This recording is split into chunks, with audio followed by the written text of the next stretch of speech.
this country is at war with Germany. We shall go on to the end. I remember the sheets of flame which came up and almost blinded us from our guns.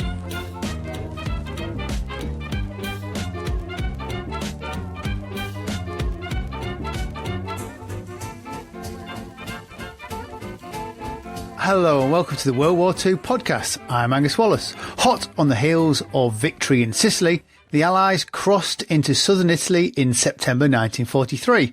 They expected to drive the Axis forces north and be in Rome by Christmas.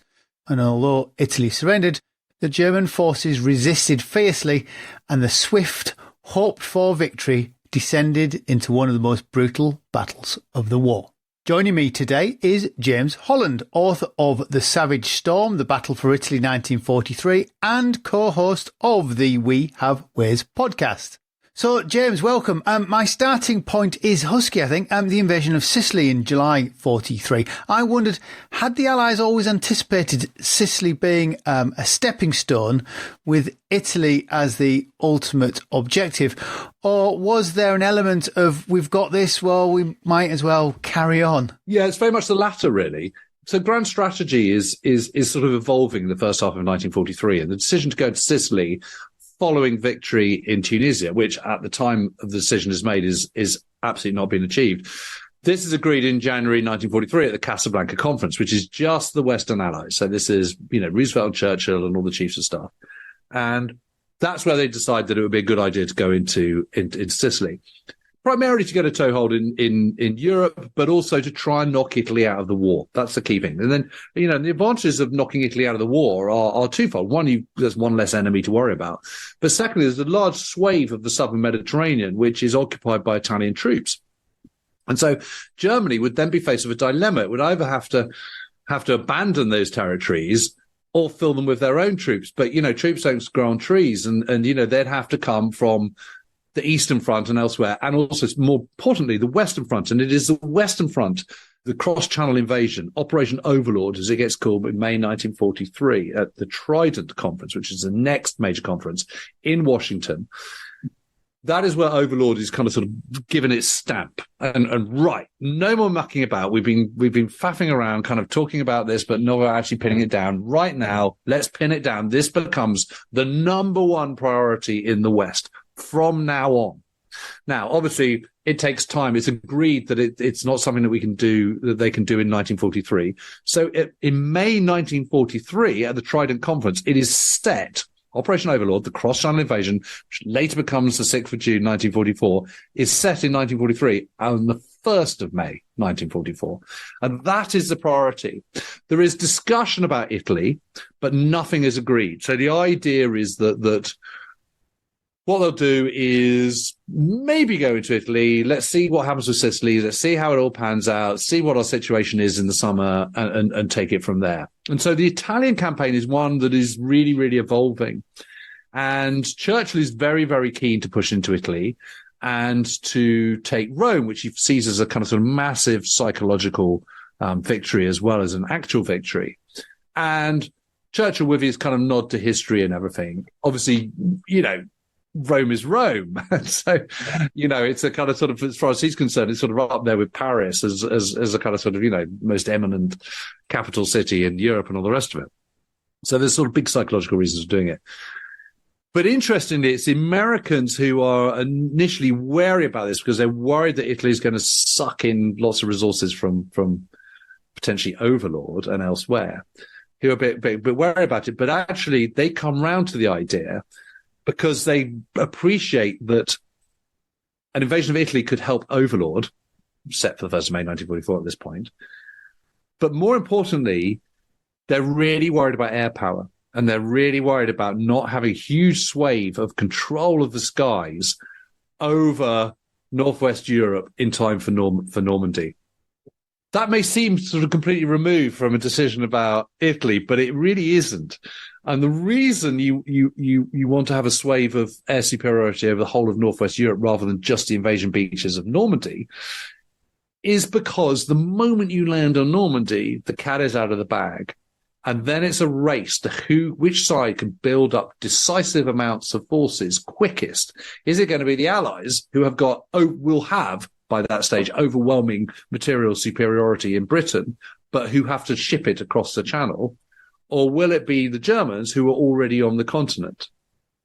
And the way you slow down the Germans on the continent and make sure that it is Britain and her allies, America and Canada and all the rest of it, that are able to build up material quickest, is by slowing down the German speed of getting to Normandy. And you do that by blowing up bridges and blowing up marshalling yards, railway lines, locomotives, and all the rest of it. And you do that by bombing at very low level. But you can only do that if you don't have Focke-Wulfs and Messerschmitts hovering above you.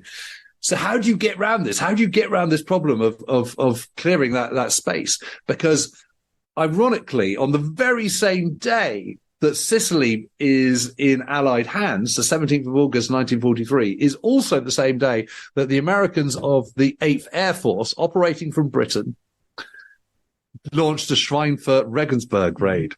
And it's a catastrophe because they lose 60 of their 315 heavy bombers, and something like 128 are damaged. And it's an absolute disaster. And this is a rate of losses that even America just can't even hope to maintain. And the reason they launched the Schweinfurt-Regensburg raid is because although the Ruhr industrial complex, heartland of Germany, is very conveniently placed in the western half of Germany, most of the aircraft industry is in the south. It's in southern Bavaria and Austria and all the rest of it.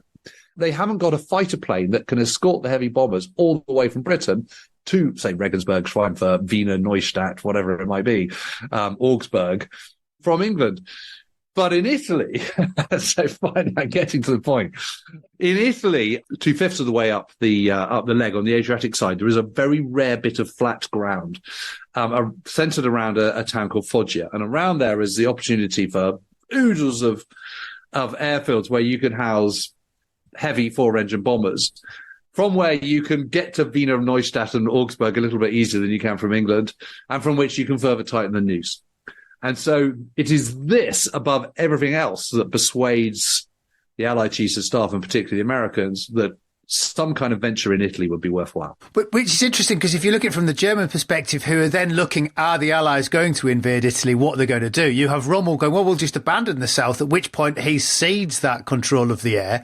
And you've got Kesselring, who actually, I guess, is an air commander, although, I appreciate he was originally artillery and then he moves into the Air Force, wanting to hold the south. So you've got that weird kind of, what we're going to do, do we hold everything? Do we hold... How does that play out from the German point of view when they're arguing? Because, of course, it's Rome as well. That Rommel's essentially saying, well, we're not interested in the PR idea of Rome. Well, I think Rommel is right if you accept that you're going to abandon the Foggia airfields. Because with something like Foggia airfields, you've got the +1, -1 factor. You've got the benefit of being able to use them yourselves, but you've also got the benefit of denying them to the enemy. And the converse is true, of course. So if you're going to defend the south, that's fine, but you've got to make sure that you hold on to Foggia, because otherwise there's no point. Rommel's point is, we don't have the troops to hold successfully or conveniently or easily the whole of the Balkans, the whole of the Aegean, and the whole of Italy all in one go. And we'd be much better to cut our losses and really defend the north with more fighter bases in the north, should strategic bombers be put into southern Italy.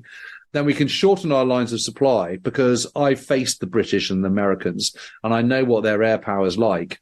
And the longer the lines of supply we have, particularly in a mountainous country like Italy, the harder our life is going to be. And he's absolutely unquestionably got a point. But Kessering's point is, no. We can defend against this. We can defend the whole of Italy against this. And the matter is not settled at all by the time of the invasion. And by the time the Italian surrender is subsequently signed, because also on the 17th of August, not only is it the first day, the day that Sicily falls into Allied hands, and not only is it the date of the Schweinfurt-Regensburg raid, it is also the day that the negotiations face-to-face begin between the Italians and the Allies, albeit in Lisbon, I think it is. So lots is going on. So the Allies have, one of the reasons for going into Italy is to hurry Italy out of the war. Well, that's already kind of sort of, looking a dead cert. So that then means that Germany is going to have to draw troops into the Balkans and all the rest of it. So, Hitler knows this, Rommel knows this, Kesselring knows this. And they've been building up troops, and their number one priority in late August, beginning of September, is how they're going to disarm the Italian armed forces and use all of those as slave labor, and then occupy those territories themselves. So that's their kind of sort of number one plan. And it is absolutely the case that although it hasn't been quite sorted, Hitler at the end of August, beginning of September, is favouring the Rommel approach, and his intention, as September 1943 dawns, is to retreat to the Pisa-Rimini line the moment Allied troops land in Italy. And the Pisa-Rimini line is, 200 miles north of Rome and runs from the Tyrrhenian Sea on the west to the Adriatic, to Rimini on the Adriatic coast and the east, which would have made the entire Italian campaign a very, very different proposition, it has to be said. Makes you wonder if they really saw that Allied threat of taking the airfields at Foggia, if it wasn't something that was in their field of vision. Intriguing, isn't it? Yeah, I don't think it was. There's just no discussion of Foggia at all. Yeah, I couldn't find. I'm not saying there wasn't, and I'm not saying it doesn't exist. All I'm saying is I never found it. And there's quite a lot of transcripts of Hitler conferences and stuff like that. It's just not mentioned. It's just bizarre. I think the reason it's not mentioned is because the plan is to retreat to the Pisa-Rimini line, and how they're going to combat any potential Allied air forces in the southern half of Italy is by concentrating more fighters in the north to defend those skies. I think that's the plan. So from the Allied perspective, when it comes to the invasion, who's driving it? Why do they sort of go for Salerno and the Hill? Why not just go straight for Rome?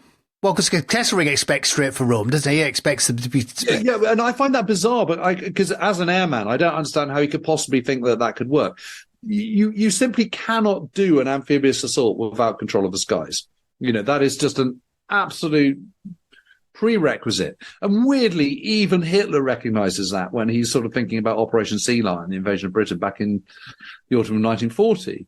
He recognizes that destroying the RAF is absolutely kind of non-negotiable event that has to have happened before you can even consider launching Sea Lion. So even he, who is not known for his prescient views on military strategy, gets that. And the problem is that Rome is too far north. And it's really weird because the Italians are expecting an invasion at Rome, and the Germans are kind of sort of half thinking that might be an option as well. But how the Allies are supposed to do this is anyone's guess, because it's beyond fighter range from Sicily and from Malta and from Northwest Africa. So that is the constraint. In actual fact, what Mark Clark, who's commanding Fifth Army, which is the main evasion event, which subsequently happens on the 9th of September, Operation Avalanche, he wants to land in that flat area just north of Naples. But again, it is considered that, yes, it is just about within the realms of fighter range. The amount of time they'd be able to spend over the invasion front, over the bridgehead, would be so short before they had to go back that it was better to sacrifice a little bit of coast mileage and go a little bit further south and land in that area south of Salerno, between Salerno and Agropoli, a sort of 30-mile coastal stretch. That's where they should land instead. In my head, I know what Italy looks like, the geography. And actually reading the book, I then went and got I think Google has a topographical map. And I was thinking, well, where would you... Oh, well, you are limited, aren't you, if you wanted to get a lot of... It's hardly surprising sort of where the decisions that they come to. But at the same time, Mark Clark does almost come unstuck at Avalanche, doesn't he? Why is that? I don't think it's as close as it appears in the telling, or it seemed actually at the time. Mark Clark is given a really, really tough hand. There's no question about it. And the constraint of the operations in Italy are all down to shipping, specifically assault craft, because unless you've got a port, if you've got a port, it's fine, because you can just sail in and moor your ship up against the quayside and off you and disembark. And obviously the bigger the vessel, the more you can unload at one time. So there's sort of economies of scale of it. The problem is if you don't have a port, you've got to land on a beach, and landing on a beach requires landing craft or assault craft. And therein lies the rub, because although both British and particularly American shipyards have been building gargantuan amounts of assault craft, it's still not enough for the kind of global demands that the Allies have given themselves. And one of the other factors that emerges in the Trident Conference of May 1943 is the American desire to accelerate the war against Japan in the Pacific. And of course, being the Pacific and there being lots of islands and lots of atolls and all the rest of it, huge amounts of shipping is required. So there's a conflict of interest here. And there's a question of prioritizing. And if you've already prioritized Overlord, then then next on the list is the Pacific War. And you're also supplying the Chinese nationalists, and you're also supplying the Soviet Union, and you're also supplying Southeast Asia. You've got a lot that you're supplying, and you've got a lot of challenges, and there just isn't the shipping to do everything you want. So it's really interesting because when you think about Operation Husky, which is the invasion of Sicily on the 10th of July, 1943, the Allies could amass 1,743 landing craft of various types. But for Operation Baytown, which is the initial very small little probe across the Straits of Messina in the very toe of Sicily, just 2 divisions of 8th Army. And I should say, for those who don't know, that a division is the unit by which we judge the scale of armies in the Second World War. And if you're thinking about 15,000 men, give or take, you're not far off it. But each of those divisions requires 3,000 different vehicles, for example. And they've all got to be maintained. So they've only got 368 assault craft for that. And for Avalanche, the Mark Clark's invasion of 5th Army at Salerno, only got 359. 359 assault craft is really not enough. That is enough to land 3 divisions, have another 4 floating division, and land some special forces, the commandos and the US Army Rangers, who can go and secure some mountain passes north of Salerno on the way to Naples. And that's it. And if you think again that Sicily, 160,000 people landed in the first 24 hours, it's a totally different kettle of fish. 242 warships or something like that for Sicily, possibly about 71 for Avalanche. And in Sicily, there were just 2 German divisions at the time, and they weren't even manning the coast. They were in the interior. Whereas for Avalanche, there are 19 German divisions operating in Italy at that particular time. Now, admittedly, there's only one directly opposite them at Salerno, but obviously it doesn't take a rocket scientist to work out that in pretty quick order, a large number of those are going to be alongside them. They're going to be suddenly shuffled down to Salerno in pretty quick order. And if they're not quick, and if they don't get a firm foothold on land really, really quickly, and follow up with more troops really, really quickly, they're going to get shoved back into the sea. And that's a dilemma for Mark Clark. And the problem with Mark Clark is that, he hasn't commanded troops in battle since 1918. So that's not his fault. That's because he's American. It's just the way the cookie crumbles. But he's an incredibly experienced commander and planner and a brilliant operator and operational commander. But he's just untested. And he's got this really, really hard hand that he's been given. The amazing thing is he pulls it off. But what is really interesting is there's this infamous counterattack, depending on which way you look at it. Because so what happens is Rome is captured on the afternoon of the 10th of September by German forces against an Italian uprising, which then means that Kesselring can divert as many of his troops, of his 8 divisions that he has in his sphere of Army Group C in the south. He can direct them all to Salerno. And in fact, actually, he directs 6 and elements of a 7th. So he leaves 1 division in Rome, but all the rest are sent to Salerno. Down in the southeast, the 29th Panzer Grenadier Division is told to disengage from 8th Army. And even units from the 1st Fallschirmjäger Division, the 1st Paratroop Division, are filtered off towards Salerno. And they are protecting the whole of the southeast of Italy, that area of Apulia, which includes Taranto, Brindisi, Bari, those crucial ports, but also, crucially, Foggia as well. And so you've got a not full strength and also division, which is where units are also being filtered off to go to Salerno. And the bulk of these forces are in place by the 13th of September, so 4 days after Clark's invasion, after 5th Army's invasion. And they launch a series of armoured counterattacks. But the biggest one peaks at around a mile from where Clark's headquarters is, just right next to Selle River, which is this river that runs down and kind of sort of bisects the 2 halves of the invasion front. And it looks incredibly frightening, and it must have been incredibly alarming at the time. And you can see, God, they were so close, they were so close. But actually, when you walk the ground, what you can see is the problem that the Germans have is they've gone into a kind of V-shaped bit of terrain where another river joins the river Selle. The Calore reaches the Selle. And the Germans obviously assumed that they could ford it there because it's September, it's after a long summer, the water's going to be low, etc. That's the thinking. What they hadn't appreciated was that the banks of these rivers are really, really steep and completely unfordable and much too wide to board. And they don't have the bridging equipment. And American gunners are able to pour fire onto them from slightly higher ground. And because they're field guns rather than anti-tank guns, they're lobbing shells rather than firing directly at high velocity, which is what an anti-tank gun does.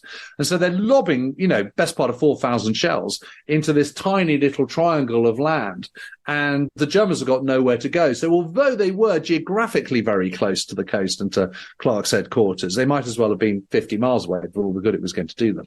And so the German counterattack is ultimately a terrible failure and a great triumph for Clark and his forces because they prevail. They're able to get more troops in. They're able to kind of build up strength and win that particular battle. And on the morning of the 17th of September, Kesselring has to order his forces to retreat. But his plan had been to chuck everything, throw all his eggs in one basket, chuck everything at the Salerno invasion, kick that into touch, then turn back and deal with Eighth Army and clear the whole of southern Italy again and hold it. But while his back was turned dealing with Salerno, the British landed the 1st Airborne Division at Taranto. And there just weren't enough German troops in the area to defend it. So they just waltzed straight in. And by the 27th of September, Foggia was in Allied hands because the Fallschirmjäger division that were defending the southeast, they only had enough strength to be able to kind of sort of blow a few bridges and do a few demolitions and not much more and a few rear guards. And that was it. And that wasn't enough. So it was a catastrophic failure by Kesselring and his commanders. You make that sound much more exciting, that British landing. I have a quote from Wikipedia because it amused me so much.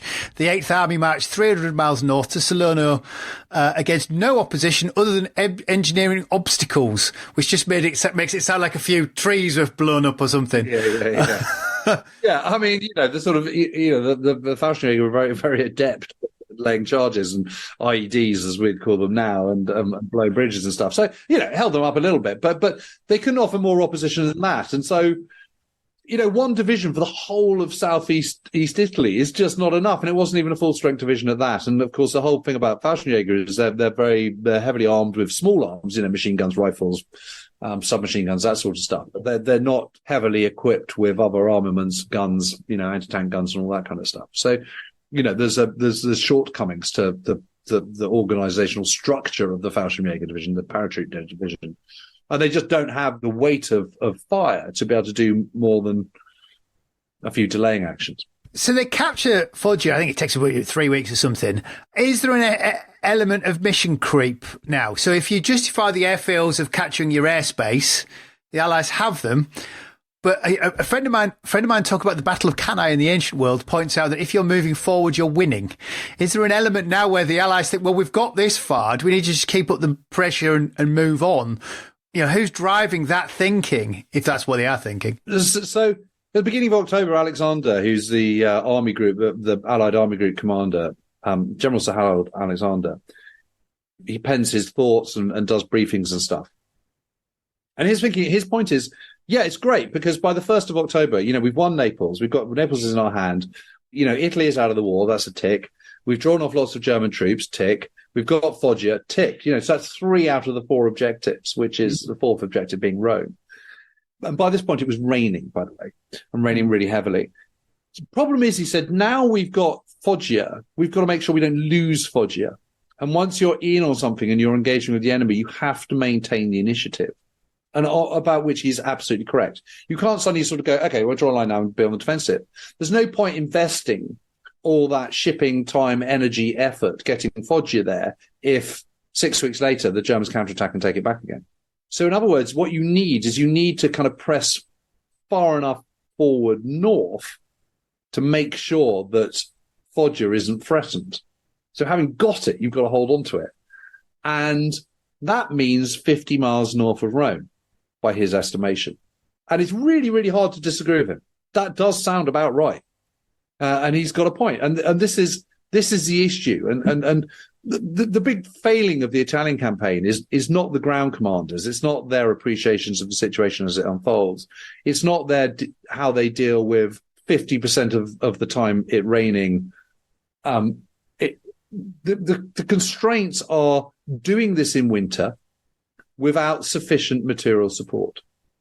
And that goes back to this same old thing of shipping. They launch it without enough shipping and get away with it, but they're maintaining it with not enough shipping.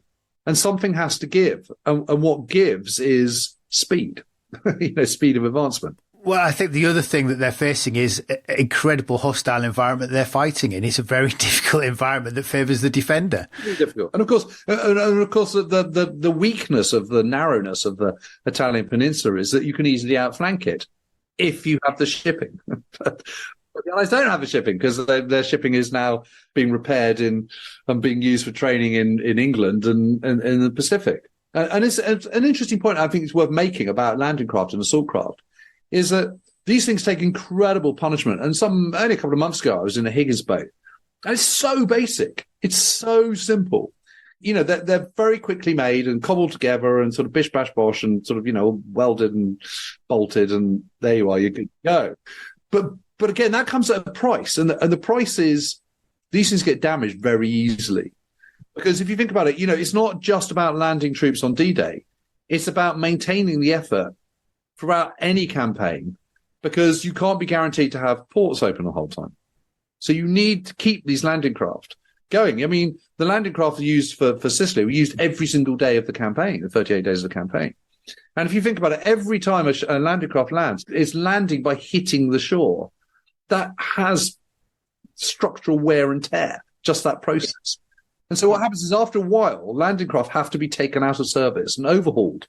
Have to be taken down to Malta or to, I don't know, Alexandria or Algiers or Iran or any of these places in Europe and repaired and overhauled and then put back into action again. And this is why there is such a shortage for the Italian campaign, because you're having the repair process, then you're having a whole load taken back to Britain, then having a whole load more going over to the Pacific. So it's a process and a half. And shipping takes a long time and has to be prepared a long time in advance, and shipping scales have to be worked out a long time in advance. So if you suddenly need to kind of go, oh, my campaign in Italy isn't going quite according to plan, can we change the shipping schedules? It's like, well, not very easily because they're being used elsewhere by this point. And therein lies the rub. You put that very well, because it's slightly wrong campaign. I'm fairly sure that if you look at the figures for the Royal Army Service Corps, they make a point that the landing craft land more supplies in Normandy than the Mulberry Harbours do. And this just the weight of going backwards. I mean, they're landing different things. I appreciate that, but if you're looking at sheer weight, they do. But they have the principles of the main principle of the Mulberry Harbour is the gooseberry, which is these sort of sunken ships which go to breakwater. So off Utah, off Omaha, off Gold Sword and Juno, they have these gooseberries as well, which enables them to land more. It was one of those facts that my dad pointed out to me after I'd given him the history of the Royal Army Service Corps, because at one point he should have been on ducks at Mulberry, but his story is he had, tonsillitis and then got put back and ended up on lorries rather than ducks, which pleased him because he couldn't swim and hated water. Yeah. But if you think about it, you've got 5 beaches. You've only got 1 Mulberry. So it's not really surprising that overall it's more. The point, I mean, one should never belittle the importance of the Mulberry. But the ingenious of it, of the whole thing is that you are able to land a vast amount of material just through these assault craft and landing craft. And the most precious of all are the landing ships, which are in many cases longer than a destroyer. That's 120 meters long. They're vast, and they have a covered deck and all the rest of it. So they're big vessels, and they can literally just go straight onto the beach. I mean, it's just craft or something like 4'8". I mean, it's ridiculous. I mean, they're incredible pieces of kit. We are going to take a short break. We'll be back in a moment.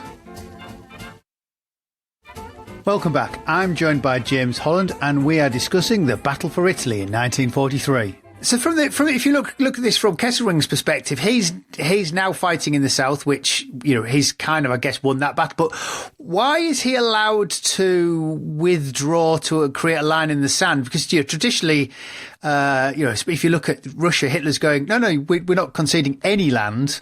Stand of fight, counterattack. But he's allowed to withdraw to his Gustav line. I think it becomes a series of lines, doesn't it? Well, Hitler is furious at the loss of Foggia, and they've all realised a bit too late the importance of it. But, you know, it's like shutting the door after the horse has bolted. But Hitler, because Hitler's Hitler, has been impressed by Kesselring's stout defence of Salerno. So he's drawn completely the wrong lessons from Salerno. So rather than seeing it for the failure that it is, the absolutely abject failure of strategy and operation and tactics that the German counterattack at Salerno is, Hitler goes, oh, actually, they kind of nearly gave the Americans bloody nose and the Allies bloody nose. Actually, I don't want to retreat to the Pisa Rimini line. After all, I'm going to stay south. But he still hasn't quite 100% decided until kind of sort of late October. And so Kesselring is told to just sort of carry on fighting and holding up the Germans south of Rome. And it's not until later on in October that Rommel is packed off to command Army Group B in Normandy instead. First was an inspection tour, and then Army Group B gets moved over, and I think in sort of early January 1944. So Kesselring is sort of still in control of things when he withdraws to the Volturno line, which is about 25 miles north of Naples, and recognizing that is the next sort of holding point. Kesselring's idea is to kind of hold the Allies to a certain point while he is building up a kind of double lock, super duper defensive line. First the Bernhard line, then the Gustav line, which are only about kind of 8 miles apart, across the width of Italy, of which the strongest point is around the Mignano Gap and then subsequently around Cassino. And this is about sort of 80 and 70 miles south of Rome. His instructions from Hitler are defend Rome, defend south of Rome to the last man. And the problem is that now that Kesselring has won the kind of the battle for influence over Rommel, he's now got the Hitlerian spotlight on him. And, you know, that's enough to make any German commander quake. The last thing you want is Hitler kind of watching your every move and insisting that you don't give up a yard and that you don't withdraw and all the rest of it. Because that's really, really hampering Kesselring's room for manoeuvre.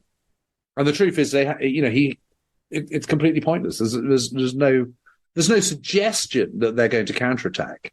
I mean, that is the Allies' fear, but there's no suggestion at all that the Germans are going to do this. So that being so, there's nothing to stop them from just going straight to the Pisa Rimini line. They've lost the most important bit of ground in southern Italy. It's a complete waste of time. And, you know, they are just putting more and more units, good units, after bad. I mean, when Montgomery and 8th Army finally crossed the Sangro in late November 1943, the 65th Infantry Division, a German infantry division, is completely destroyed. And they're just constantly plugging it in with more units. And to plug these units, they're taking units from other divisions. So, you know, the Sangro example is an absolute classic. You know, so the 90th Panzer Grenadier Division gets shoved in. That gets destroyed at Ortona. So then they bring up the 3rd Regiment of the 1st Fallschirmjäger Division, which is like a British brigade. So three parachute infantry battalions are brought up. They're taken from, you know, so 1st Fallschirmjäger Division never operates as a division at all.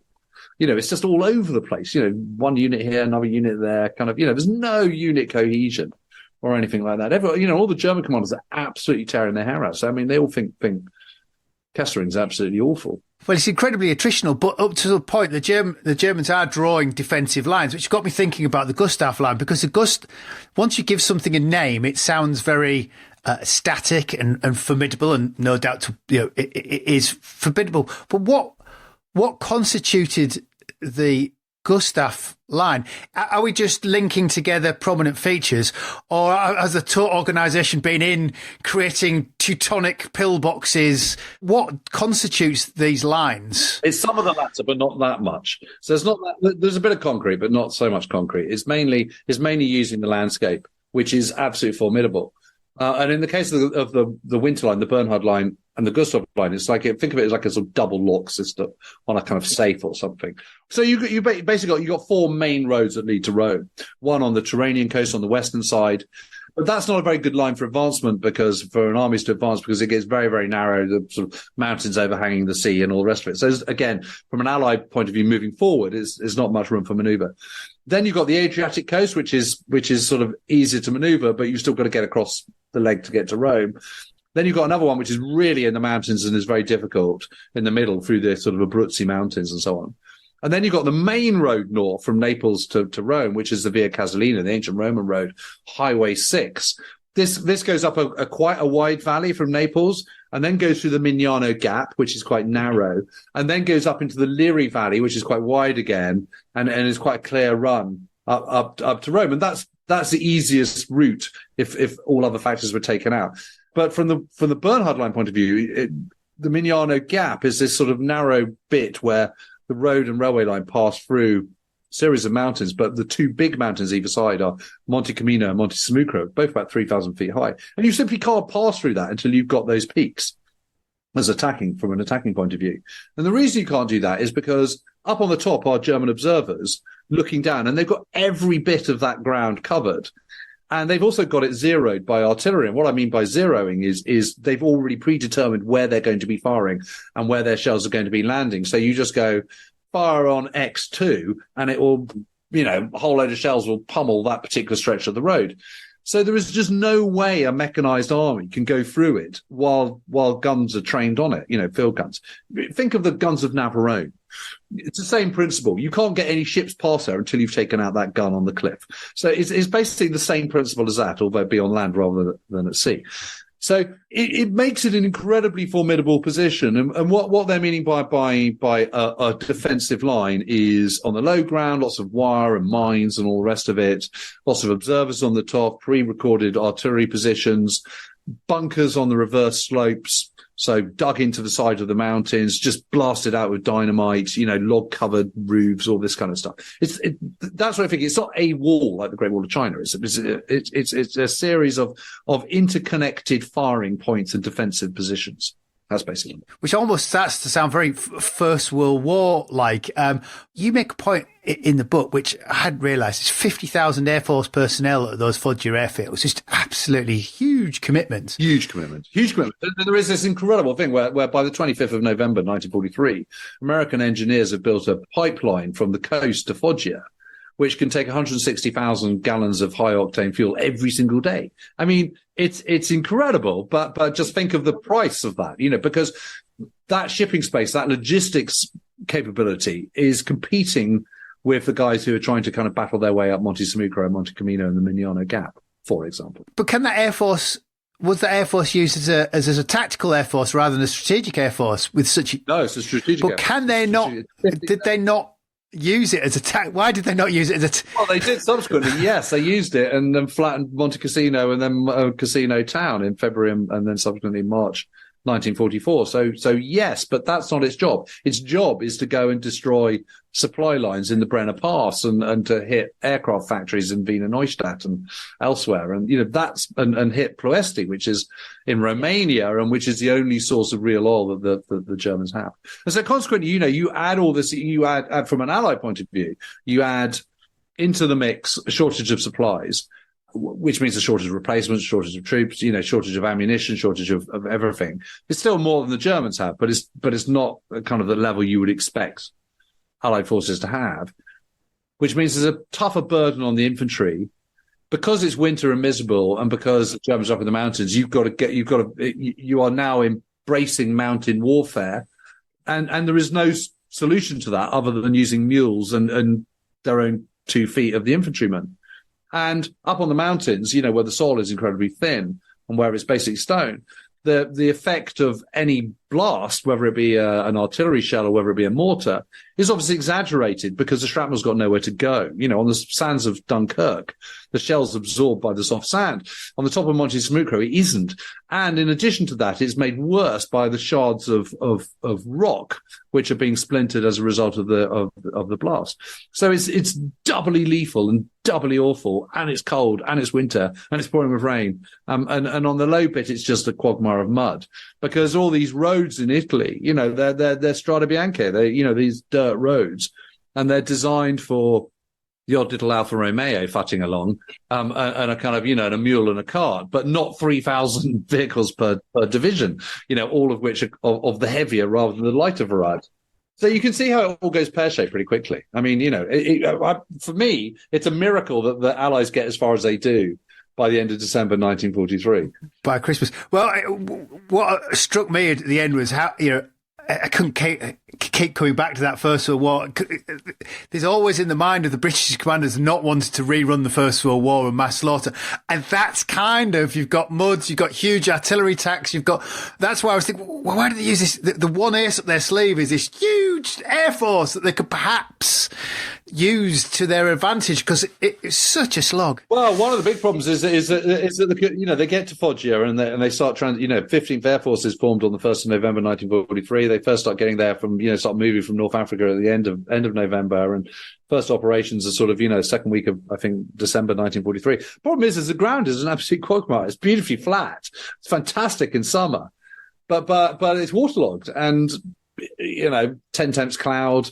It's waterlogged on the ground, and it's very difficult bombing conditions because there's so much cloud about. So actually, 15th Air Force, what it can do and what it can achieve is pretty limited, to be perfectly honest. Yeah. Well, that's got us to Christmas. So I was going to ask you about, can you make a point in your book, which I thought was really fascinating, about how you rely on contemporary sources rather than interviews.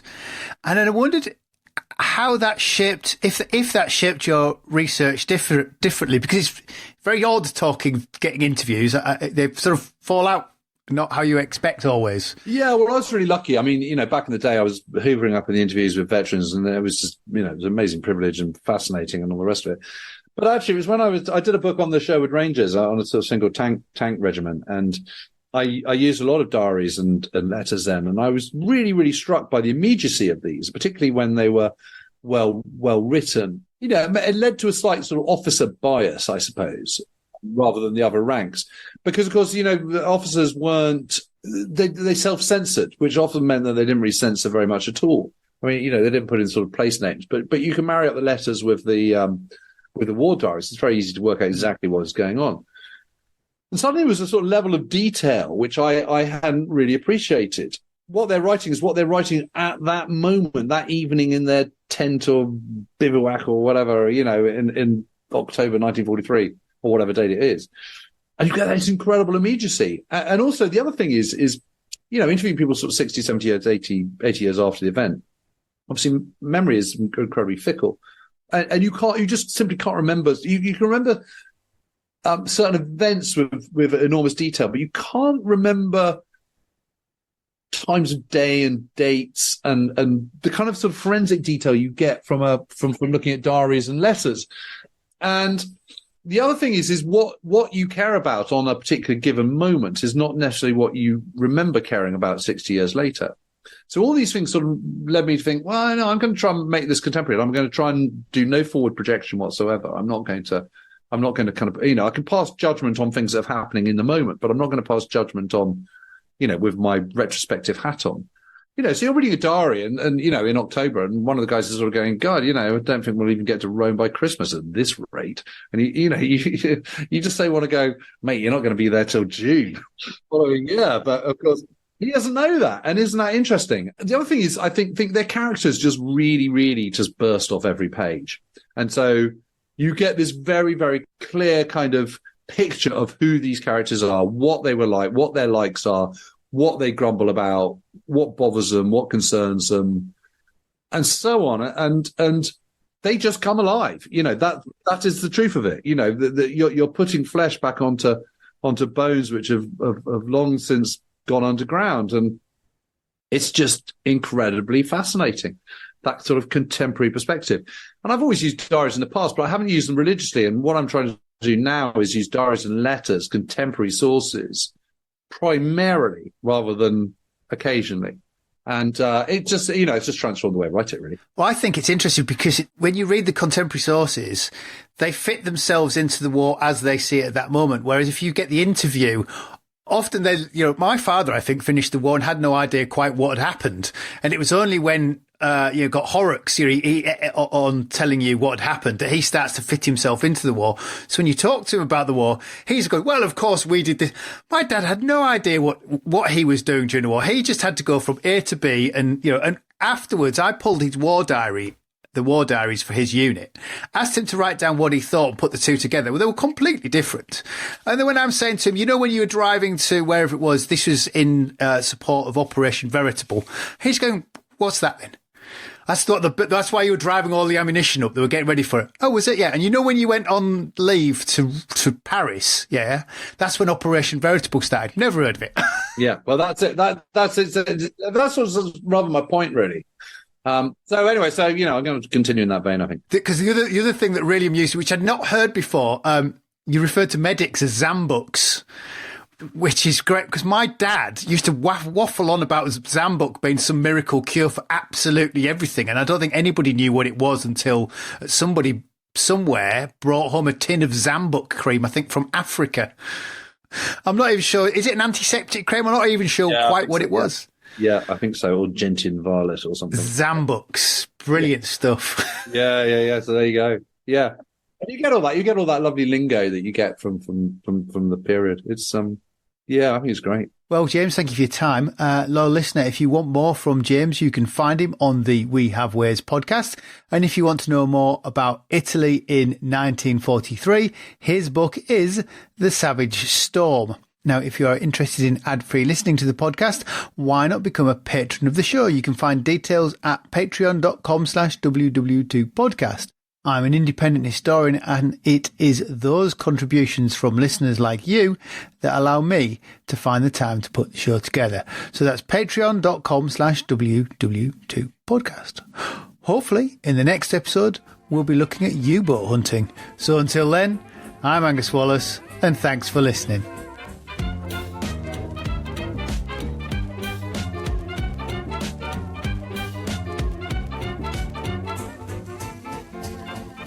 Jerry 88mm gun hit our tank, blew us the hell out of it. Stalingrad can never be repaired. As Allied Commander-in-Chief, I have granted a military armistice.